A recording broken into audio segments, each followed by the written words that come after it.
Hello everyone, welcome to the sixth and final session of LTEC 651 Interactive Multimedia Production. In this video, we're going to talk about three topics. First, we're going to explore the aggregate data from Critical Reflection 5.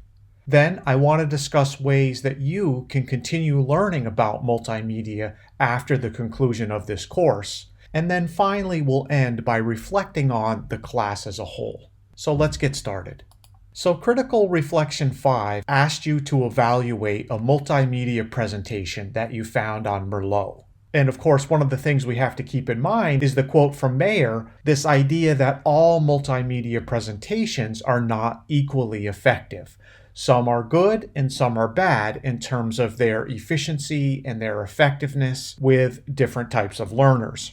So the task this week was to browse through Merlot and identify a multimedia instructional message that you wanted to evaluate. Now, recall that multimedia instructional messages should be designed to guide appropriate cognitive processing without overloading the learner's cognitive system.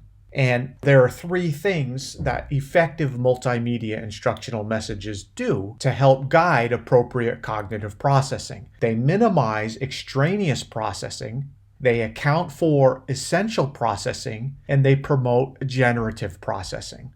And of course, the Merlot evaluation rubric also focuses on not just the cognitive aspect of the resource, but also the quality of the content that's contained within the resource, as well as the resource's potential effectiveness as a teaching tool, and then importantly, its ease of use. So I took all of your reviews from Critical Reflection 5 and aggregated them together to see what kind of variation there is in the spirit of Mayer, who argues that not all multimedia instructional messages are good. I started out with quality of content, and so the average across all 21 of your scores, and now this is on a 5-point scale, was 4.59 with a standard deviation of 0.35. The minimum score was 3.94 with a maximum of 5.0. And here you can see that there is some variation in the quality of content in these multimedia resources.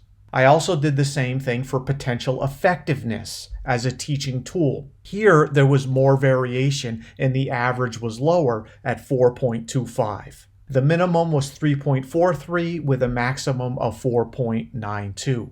Now, when it came to ease of use, this was the category that the resources scored the lowest, with an average score of 4.0 and a standard deviation of nearly a half a point. The minimum was 2.44 and the maximum of 4.84. And here are all of the areas combined. The average score for each multimedia resource that was reviewed was 4.26. This confirms Mayer's point that multimedia resources are not all equally effective. And we can see here that there is extensive variation in all three areas. So I would ask you, how would primary access score as a multimedia resource? I enjoyed watching your mini documentaries, which covered all kinds of topics from the history of the library catalog to Queen Elizabeth II. So lots of interesting, fun learning here. Let's ask ourselves, how would primary access score in terms of quality of content, potential effectiveness as a teaching tool, and ease of use?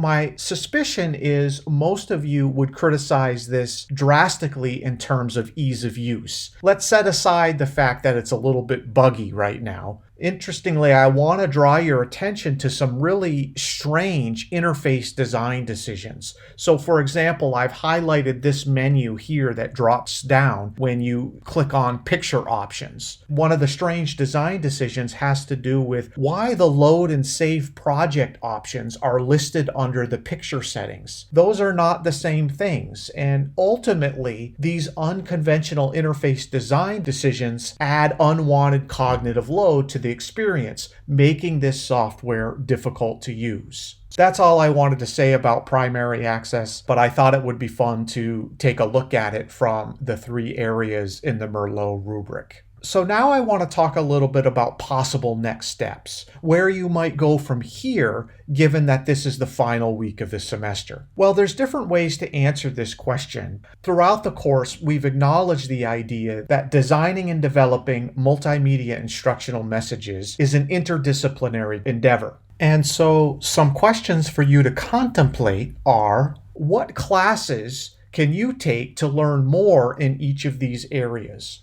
Relatedly, you might ask yourself, what skills can you develop on your own? Are there some online tutorials or online videos that you can watch to help you develop your skills? Or are there existing projects that you can take on or get involved in that is going to help you build your portfolio and, more importantly, help you gain experience? Now, another way to think about where to go from here is to learn more about each of the levels of analysis that we've talked about this semester. For example, we might think about how new technologies are changing our understanding of the modality principle in interactivity. Most of what we know about how people learn with multimedia is based on the understanding of combining audio and visual information. Of course, that's only 2 of our 5 senses. We also have smell, taste, and touch. And of course, technology is rapidly changing. So for example, with the advent of virtual reality and augmented reality, how is that going to change our understanding of how people learn in digital spaces? New principles are going to need to be developed to help us understand the best practices for helping learners learn using a technology like virtual reality. Another example is the idea of positioning learners as producers. In other words, what are the pedagogical advantages to having learners produce their own instructional multimedia messages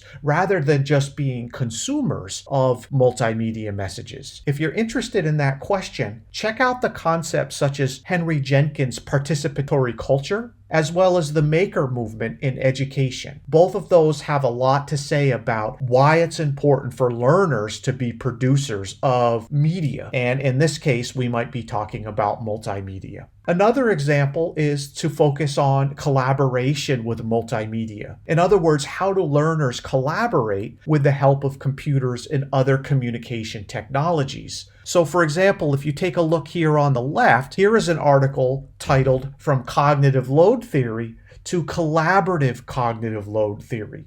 So this is an important shift in thinking about just one individual learning from a resource and how we have limited cognitive capacity to thinking about collaboration in relation to cognitive load theory. And over here on the right, I wanted to draw your attention to the International Journal of Computer-Supported Collaborative Learning. And this is a group that focuses on issues related to learning through collaboration and promoting productive collaborative discourse with the help of the computer and other communication technologies. There's a lot of important, really exciting research happening in that space. And so that's an important journal that I want you to know about and would be a good place to learn more if you're interested. Okay, so let's take a step back and just reflect a little bit on the course as a whole. What was LTEC 651 all about? Well, as we learned in the first session, this is a course about multimedia production. And so we started thinking about multimedia as this idea of presenting words and pictures at the same time. And of course, we weren't just focusing on that from a design perspective or a creative or artistic perspective. We were focused on that from an education perspective. And that's why we really focused on multimedia instructional messages. This idea that they're messages containing words and pictures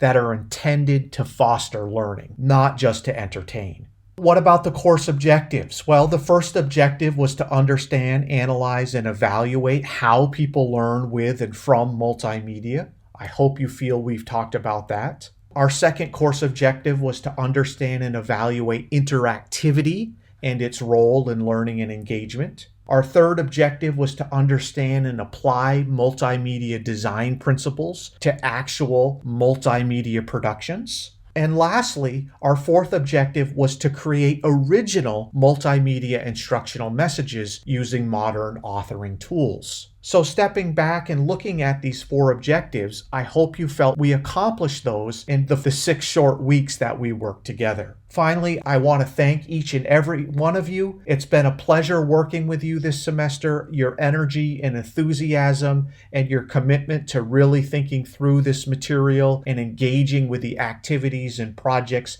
has really been inspiring. So thank you, everyone. I hope you enjoyed this course. And that's all for now. Have a great final week in LTEC 651. Keep in touch and have a great summer.